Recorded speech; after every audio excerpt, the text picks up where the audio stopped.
안녕하세요. 신영걸 교수입니다. 이번 시간 17장 또 새로운 챕터가 시작이 되는데요. 회계 변경과 오류 수정이라는 챕터입니다. 자, 두 번에 걸쳐서 강의를 하는데요. 이번 시간에는 일단 회계 변경, 다음 시간에 오류 수정의 회계 처리를 설명하겠습니다. 회계 변경 오류 수정이 기준서 1008호에 함께 묶여 있는데요. 언뜻 생각해 보면은 회계 변경하고 오류의 수정하고 왜 한 기준서에다가 묶어놨지? 이렇게 생각을 하실 수가 있겠어요. 자, 회계 변경 중에 뒤에서 설명할 회계 정책 변경이 소급 적용입니다. 한편 오류를 수정하는데 이 오류가 굉장히 중요한 전기 오류야. 이러면 이것도 소급 적용입니다. 그래서 소급 적용 회계 처리가 유사하기 때문에 회계 변경과 오류 수정을 묶은 것이고요. 더 나아가서 이제까지 적용하던 회계 정책을 바꾸거나 추정치를 바꿔 그렇다고 해서 다 인정되는 게 아니라 임의 변경이라면 이것도 역시 오류예요. 그래서 오류의 수정으로 회계 처리를 해야 되기 때문에 이 두 토픽을 하나로 묶어 놓은 것이라고 이해하시면 되겠습니다. 자, 먼저 이번 시간 회계 변경부터 봅니다. 회계 변경은 뭐냐면 기업이 초이스를 했겠죠. 여러 가지 회계 처리 어떤 방법 중에 하나를 그리고 적용하여 오던 회계 정책이 있습니다. 예를 들면 재고자산에 대해서 선입선출법을 적용하다가 가중평균법으로 바꾼다든지 뭐 이런 겁니다. 회계 추정치를 바꾸는 겁니다. 금융 상품에 대한 손실 충당금을 추정을 할 때 추정 방법을 바꾸는 것 등이 여기에 해당이 되겠는데요. 기업이 지 멋대로 회계 변경을 해요. 임의로 회계 변경을 하면은 작년, 금년 재무제표의 비교 가능성이 낮아질 거 아닙니까? 기업 간의 비교 가능성도 물론 낮아지겠지만요. 그래서 무조건 다 회사 마음대로 임의로 지금까지 적용해오던 회계 정책을 바꾸거나 추정치를 마구잡이로 바꾸는 게 아니고요.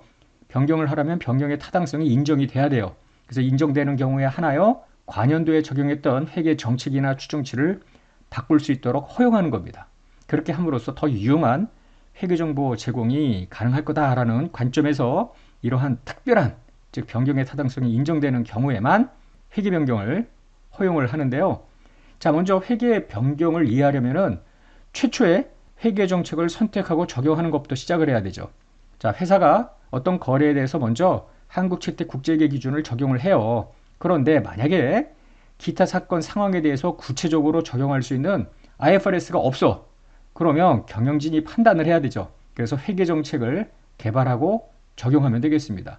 실제 IFRS가 모든 발생하는 거래를 다 회계 처리를 망라할 수는 없어요. 그래서 실제 실무에서 회사마다 여러 가지 회계 정책을 개발하는 경우가 종종 있는데요. 자, 하여튼 경영진이 판단에 따라서 회계 정책을 개발할 때 다음의 특성을 모두 보유하도록 규정하고 있습니다. 문단 10번에서 이용자의 경제적 의사결정 요구에 목적 적합해야 되고요. 그 정보는 신뢰할 수 있어야 됩니다. 즉 목적 적합성과 신뢰성을 갖추도록 회계 정책을 개발한 회계 정책을 계속 적용하라는 것인데요. 문단 11로 가보면 이래요. 문단 10을 적용할 때 즉 개발하고 적용을 할 때 다음 사항을 순차적으로 적용하도록 되어 있습니다. 먼저 다시 앞으로 가볼게요. 기타 사건 상황에 대해서 구체적으로 적용할 수 있는 한국채택 국제회계 기준이 없어. 그러면 내용상 유사하고 관련되는 회계 논제를 다루는 다른 IFRS를 들여다보는 거죠. 아, 이게 아니고 저거까? 이걸 적용할까? 그것도 아닌 것 같아. 그러면 두 번째로는 자산부채 수익 비용에 대한 개념체계의 정의, 인식기준, 측정 개념을 적용해서 회계정책을 개발을 하라는 거죠. 개념체계는 2장에서 우리가 배웠습니다. 자산부채 수익 비용에 대한 정의도 배웠고요. 인식기준도 했고요. 측정 기준도 여러 가지가 있었죠. 그래서 개념체계를 벗어나지 않는 그 범위 내에서 새로운 회계정책을 개발할 수 있겠다라는 것이죠. 더 나아가서 문단 10을 판단할 때 경영진은 유사한 개념체계를 사용해서 회계기준을 개발하는 회계기준 제정기구가 가장 최근에 발표한 회계기준, 예를 들어서 우리나라 한국회계기준위원회가 일반 기업회계기준을 만약에 만들었다고 가정을 해요. 유사한 개념체계를 적용해서. 근데 일반 기업회계기준은 있는데 IFRS가 없으면 일반 기업회계기준을 준용할 수도 있겠습니다. 실제 실무에서 많은 기업들이 IFRS에서 구체적인 적용 기준이 없으면 일반 기준을 적용하기도 합니다. 기타 회계 문헌과 인정된 산업 관행 등을 고려해서 새로운 정책을 개발을 하는데요. 단 이러한 고려사항은 이 문단 10이라고 상충되지 않아야 한다라는 것입니다. 그러면 자, 회계정책 변경부터 한번 보자고요. 회계 변경은 두 가지가 있다고 했어요. 정책 변경, 추정치 변경. 회계정책 변경, 지금까지 사용하여 오던 특정 회계정책을 회사 마음대로 변경할 수는 없다는 겁니다. 그러면 어떤 경우에 변경할 수 있겠느냐? 다음 둘 중에 하나에 해당하는 경우에만 변경을 허용합니다. IFRS에서 회계정책 변경을 요구하는 경우, IFRS가 이거가 아니라 저거다, A라는 방법이 아니라 B라는 방법으로 하라고 변경이 됐을 때, 그때는 IFRS가 그렇게 하라고 했으니까 바꾸면 되겠고요. 두 번째로는 정책 변경을 반영하면 재무상태나 재무성과 현금 흐름에 미치는 영향에 대해서 더 신뢰성이 있고 더 목적적 합한 정보를 제공하는 뭐 이런 상황이라면 유용성이 높아지니까 이때는 허용이 되겠죠. 그런데 목적적 합성과 신뢰성이 더 좋아지는지의 여부는 주관적으로 판단을 해야 되는 문제가 생기기는 합니다. 만약에 이비 변경이라면 이는 오류에 해당이 됩니다. 그래서 원위치 시켜야 되겠죠. 오류 수정의 회계 처리는 다음 시간에 설명을 합니다. 한편 다음의 경우에는 정책 변경이 아니래요. 그냥 아무것도 아니고요. 오류도 아니라는 건데요. 이런 겁니다. 과거에 발생한 거래하고 실질이 완전히 다른 거래 등이 발생이 됐어. 그래서 여기다가 다른 회계 정책을 적용했어. 그럼 이거 당연하죠. 과거 발생 거래와 실질이 다르다고 했으니까 정책은 달리 적용을 해야 될 거 아니에요. 한편 과거에 발생하지 않았거나 발생했어도 그냥 소소했어. 그래서 예를 들어 비용 처리를 했어. 그런데 이번부터는 꽤 중요한 금액들이 발생하고 있어요. 그렇다면 자산으로 인식하는 회계 정책을 적용할 수도 있겠죠. 오류도 아니고요. 정책 변경도 아닙니다. 사실 IFRS 틀 내에서 정책 변경의 사례는 그리 많지는 않아요. 예를 들면 유형자산에 대해서 평가 방법을 무형자산도 있습니다만 원가 모형을 적용하다가 우리 금년부터 재평가 모형으로 바꿀래.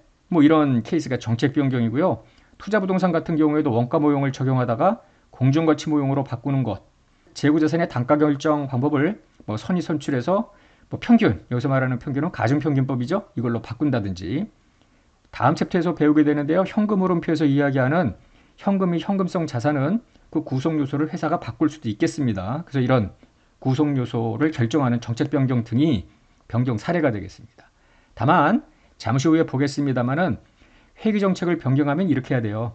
지금 여러 기간 동안 이게 지금 단기입니다. A라는 방법을 쭉 써왔어요. 그런데 회계정책 변경 B라는 정책으로 지금 바꾸고자 하는 거예요. 이 회계기간부터. 비교식으로 재무제표가 공시가 될 거 아니에요. 이게 단기, 여기가 전기.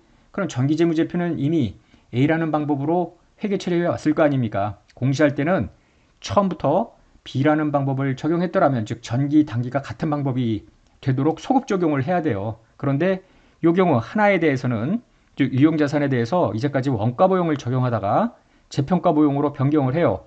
분명히 정책 변경이기는 하나 이걸 전부 소급해서 공정가치 모형을 적용했다면 지금 전년도에 얼마였을까 계산한다라는 것이 쉽지는 않을 거란 말이죠. 그래서 예외적으로 전진 적용을 허용하고 있습니다. 재평가보용 최초 적용.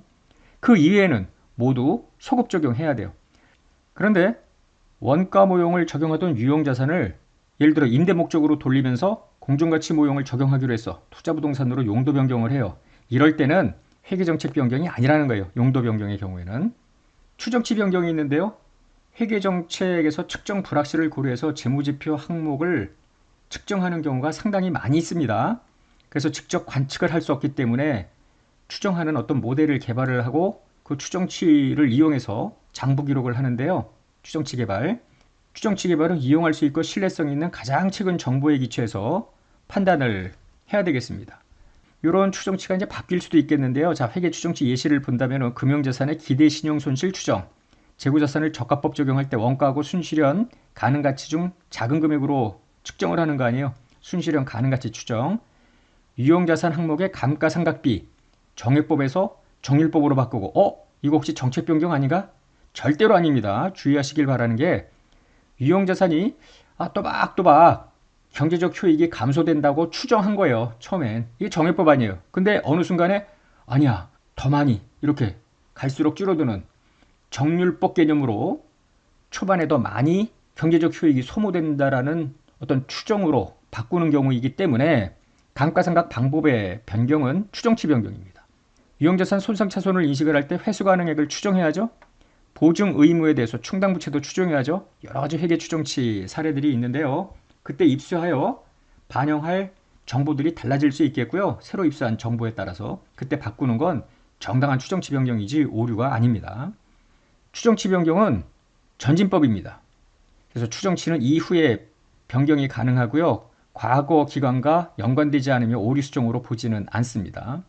측정 기준을 바꾸는 것은 정책 변경입니다. 아까도 얘기했다시피 원가 모형을 공정가치 모형으로 바꾸는 것은 정책 변경이에요. 그런데 한번 이거 볼까요? 투자 부동산을 원가에서 공정가치 모형으로 측정 기준을 바꾸는 것은 정책 변경인데, 그럼 공정가치 모형을 적용할 때 공정가치 측정을 하는 방법, 즉 측정 기법을 바꾸는 거는 이거는 추정치 변경에 해당이 되는 것이지 정책 변경은 아니라는 겁니다. 정책 변경 회계 처리를 볼까요? 앞에서도 잠깐 이야기를 했는데 기본적으로 소급 적용입니다. 무조건 다 소급 적용은 아니에요. 자, 보세요. 경과 규정이 일단 없어야 되고요. 즉 부칙 등에서 경과 규정이 없어야 돼. 그러면은 부칙에서 경과 규정이 있는 거는 뭐야? 현행 기준서에서 경과 규정이 있어서 소급 적용을 하지 않는 사례는 유형자산 재평가 모형 하나뿐입니다. 이거는 해당 경과 규정에 따라 처리하는데, 유형자산의 재평가 모형 경과 규정은 재평가한 그 해부터 미래에 걸쳐 전진 적용하도록 돼 있어요. 그러니까 이런 경과 규정이 없는 한국채택국제기획 기준을 최초 적용하는 경우에 발생하는 정책 변경이나 자발적인 정책 변경, 그런데 자발적이긴 한데 임의 변경은 아니라는 거죠. 회계 정보의 신뢰성과 목적적 확성을 높이는 그런 변경이라면은 소급 적용한다는 뜻입니다. 그런데 소급 적용, 옛날 거를 다 지금 뒤져야 되는데 실무적으로 소급 적용에 한계가 있을 때는 어떻게 하느냐는 거예요. 비교 표시되는 하나 이상의 과거 기간의 비교 정보에 대해서 특정 기간에 미치는 회계 정책의 변경 영향을 도대체 얼마인지 알 길이 없어. 그러면 실무적으로 소급 적용할 수 있는 가장 이른 회계 기간의 자산부채 기초 장부금액에다가 지금 바꾸는 새로운 방법이 있을 거 아니에요. 새로운 회계 정책을 적용하고 그때 자산부채가 바뀔 거 아니에요. 그거만큼 자본 구성 요소의 기초금액을 조정합니다. 즉 이익여금에다가 전부 반영하는 거예요. 그런데 실무적으로 적용할 수 있는 가장 이른 회계기간이 단기 초일 수도 있겠다라는 겁니다. 한편 단기 기초 시점에 왔는데 실무적으로 정책 변경의 영향을 잘 모르겠어. 여기는 지금 최소 단기일 수도 있겠지만 단기 기초 시점도 모르겠어. 그러면은 실무적으로 적용할 수 있는 가장 이른 날부터 새로운 회계 정책을 적용하면 되겠습니다. 그래서 기초도 그냥 옛날 걸로 하고 단기부터 기말까지 거기에 준해서 새로운 회계 정책을 적용하여 회계 처리할 수도 있겠다라는 뜻입니다. 회계 정책을 변경할 때 유의할 거는요. 정책을 변경할 때 이제 비교 재무제표를 공시를 해야 되는데, 예를 들어 3년도부터 회계 정책을 변경하면서 과거 회계 기간의 소급 효과를 모두 결정할 수 있다고 가정을 할 때 당연히 3년도 말 재무상태표 만들어야죠. 2년도 말도 만들어야죠. 2년도 초까지도 해야 됩니다. 그래서 3세트의 재무상태표가 만들어져야 됩니다. 한편 그 이외에 포괄손익계산서라든지 자본변동표, 현금흐름표는 2년도, 3년도 재무제표만 공시하면 되겠습니다. 자, 얘 1번을 볼까요? 회계정책의 변경인데요. 대표적인 회계정책 변경으로 재고자산의 단가 결정 방법을 바꾸는 케이스입니다. 1년도 초에 설립이 됐대요. 자, 2년도 말까지 평균법을 적용했대요. 가중평균법을 이야기하는 겁니다. 그런데 이 단가 결정을 했는데 3년도부터 FIFO 선입선출법으로 바꾸기로 작정을 한 거야. 이러한 정책 변경은 IFRS에서 제시하는 조건을 충족한대요. 즉 유용성을 높이는 방향이라는 것입니다. 다음은 1, 2, 3년도까지 평균법을 적용한 약식 재무제표예요. 단기와 정기재무제표를 비교 공시한다는데, 자, 재고자산 4만원, 45,000원, 5만원 요 기말재고인데요. 이게 적어도 웨이티드 에버리지를 의미하는 것이고요. 3년도부터 FIFO로 바꾼다라는 거예요. 다음으로 가면은 요 재고자산 단가 결정 방법 선입선출법을 적용했다라면은 42,000, 48,000, 49,000이었을 것이다 라고 주고 있습니다. 한편 포괄손익계산서를 보면은요, 1년도 초에 설립이 됐다고 하니까 기초재고는 없었고요. 자, 웨이티드 에버리지 4만이 기말재고였습니다. 이게 기초로 가고요. 다시 기말에 45,000, 이게 다시 가고요. 다시 3년도 기말에 5만 해서 4만, 45,000, 5만은 앞서 요 재무상태표에서 확인할 수 있었죠. 그런데 웨이티드 에버리지가 아니라 FIFO로 가면은 4만이 아니라 42,000, 45,000이 아니라 48,000, 5만이 아니라 49,000. 그래서 1년도에는 재고자산이 2천 늘어나야 되고요. X2년도에는 45,000이 48,000으로 3,000 늘어나야 되고요. 3년도에는 5만에서 49,000으로 1,000만큼 감소가 되어야 한다라는 것이죠. 이런 상황에서 만약에 소급 효과를 모두 결정할 수 있는 경우, 그 뜻은 뭐냐면 여기 결정할 수 있었잖아요. 금년도 거 기말 5로 49,000, 작년 말, 재작년 말까지 다 소급 효과를 알 수가 있었다라는 것입니다.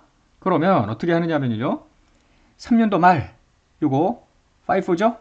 2년도 말 5로 하고요. 더 나아가서 2년도 초도, 즉 재무상태표가 3개 세트가 돼야 된다고 그랬죠? 이게 5입니다. 그러면 4만이 아니라 42,000이니까 뭐가 늘어나냐면 그거만큼 이익잉여금이 2,000이 늘어나요. 자, 재무상태표 가볼게요. 여기 지금 4만이죠? 4만이 아니라 4만 2천으로 늘어나는 거예요.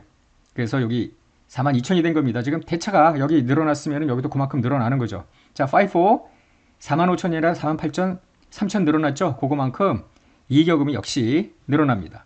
이익여금은 웨이티드 에버리지일 때 9만인데 9만 3천으로 늘어난 겁니다. 한편 3년도에는 5만이 아니라 4만 9천으로 1천 떨어졌죠? 여기가 떨어지는 거죠. 그거만큼. 자, 그래서 다시 가보면은 여기가 12만 5천인데 1천 떨어지니까 5일 때는 12만 4천에서 재무상태표 2년도 초, 2년도 말, 3년도 말이 전부 수정 처리가 됐고요. 포괄손익계산서 1년도 기말재고가 요 4만 2천 아닙니까? 그게 여기로 들어왔고요. 2년도 기말재고가 여기 4만 8천 원이야. 그래서 매출원가 나오고요. 다시 이게 들어가고 4만 9천에 5로 전부 바꿔서 매출 원가가 달라지고 그래서 당기 순손익도 달라지는 거예요. 그리하여 회계정책 변경의 영향을 본다면 X2년도에는 기초재고가 2천 증가하죠. 기초재고가 는다면 매출원가가 커지니까 당기순이익은 내려갈 수밖에 없어요. 기말재고가 3천 증가합니다. 그러면은 기말재고가 늘어나면 그것만큼 당기순이익이 늘죠. 그래서 천만큼 효과를 보게 되죠. 그래서 당기순이익이 5만에서 5만 천으로 늘어나게 돼요. 비교하면은. 한편 X3년도에는 지금 보다시피 이 효과가 다음 연도로 갈 거 아니에요. 기초재고가 3천 증가인데 3천 증가한 것만큼 매출원가도 커지니까 당기순이익은 내려갈 때고요. 기말재고 1천만큼 감소하니까 다시 당기순이익 감소죠. 그래서 4천의 당기순이익 감소 영향을 우리가 알 수가 있겠습니다. 그런데 만약에 소급 효과를 실무적으로 결정할 수 없고 3년도 초에 5였다면 얼마였을까? 이것도 모르겠다는 거야. 그러면 어쩔 수 없지. 일단 3년도 말에는요. 5는 알 수 있었죠? 5만이 아니라 4만 9천이니까 이익잉여금에서 1천만큼 빼서 12만 4천 요거는 똑같은데요. 자, 2년도 말 금액은 알 길이 없다는 거 아닙니까? 그래서 재고자산 요거는 웨이티드 에버리지로 그냥 가는 겁니다. 4만 5천을 수정 안 했기 때문에요. 9만도 애초에 제시했던 그 9만이 그대로 유지가 되는 거다. 이렇게 보면 되겠고요. 그러니까 당연히 2년도 초 재무상태표는 공시될 수가 없죠. 한편 포괄손익계산서 4만 9천이 3년도 말인데 기초권은 이건 웨이티드 에버리지. 기초권을 모른다고 했잖아요. 즉 전기말, 전기초 전부 다 웨이티드 에버리지고요. 여기 이렇게 간다고 보면 되겠습니다. 그래서 실무적으로 적용할 수 없을 때는 재무제표 제작성 다음과 같이 하면 되겠다라는 겁니다. 자, 이번엔 회계 변경 중에 추정치 변경입니다. 상대적으로 추정치 변경은 전진법을 적용하기 때문에 회계 처리가 간단합니다. 자, 회계 추정치의 변경의 효과를 다음 회계기간의 당기손익을 포함해서 전진적으로 인식하면 돼요. 즉 변경이 이루어진 해부터 포함하여 미래 기간에 걸쳐 쭉 그 효과를 넣으면 끝나는 겁니다. 사례를 한번 볼까요? 예인데요. 회계 추정치 변경. 주식회사 태백은 보고기간 말이 12월 말일인데 1년도 초에 기기장치를 10만원에 취득을 해서 사용하기 시작을 했답니다. 잔존가치 없고 내용연수는 5년으로 추정을 했고요. 정해법 상각이니까 매년 2만씩 상각하면 되겠네. 아래 사례에서 추정치 변경이 들어갈 텐데요. 오류의 수정은 아니라고 가정을 합니다. 자, 먼저 첫 번째 거. 2년도 초가 됐어. 1년도 초 기기장치 샀고요. 1년이 지났습니다. 기기장치의 잔존 내용연수는 매년 추정을 해야 되는데요. 자, 처음에 5년으로 추정했잖아요. 그럼 2년도 초면 4년이 되어야 되는데 6년으로 연장이 된 거라는 거예요. 오류는 아니었다 보고요. 그러면 X1년도에는 감가상각비 좀 전에 이야기한 대로 2만이 됐습니다. 그래서 2년도 초 혹은 1년도 말 기기장치 장부금액은 8만인데 이 8만을 가만히 있었으면 향후 4년 동안 계속 2만씩 죽이면 될 거 아니에요. 그런데 지금 6년으로 바뀐 거 아니에요. 6년으로 나누어서 X2년도 감가상각비부터 13,333씩 점진적으로 인식을 하면 되는 거죠. 두 번째 상황을 볼까요? 만약에 X2년 초에 기기장치의 잔돈 내용수가 4년이 아니라 6년 연장이 된 거 됐고요. 감가상각 방법도 이중체감법으로 바꿨어요. 즉 매년 스테디하게 똑같은 금액의 경제적 수익이 감소되는 게 아니라 처음에 많이 나중에 갈수록 적게 되는 이중체감법으로 그 추정치를 바꾸는 케이스입니다. 그럼 어떻게 하느냐 하는 거죠. 자, 2년도 초 현재 요 8만의 장부 금액을 이중체감법은 정해법 상각률의 2배로 상각하는 거 아니에요. 정해법 상각률은 나누기 6 아니면 6분의 1 거기다가 곱하기 2 200% 그랬더니 26,667원의 감가상각비를 인식을 하면 되겠습니다. 즉 이와 같이 추정치 변경은 단계를 포함해서 미래에 걸쳐 그 영향을 뿌린다 이렇게 생각을 하면 되겠습니다. 썩 어렵지 않죠? 오늘 17장 첫 번째 회계 변경, 정책 변경과 추정 변경 회계 처리를 보았고요. 다음 시간에 오류 수정하겠습니다.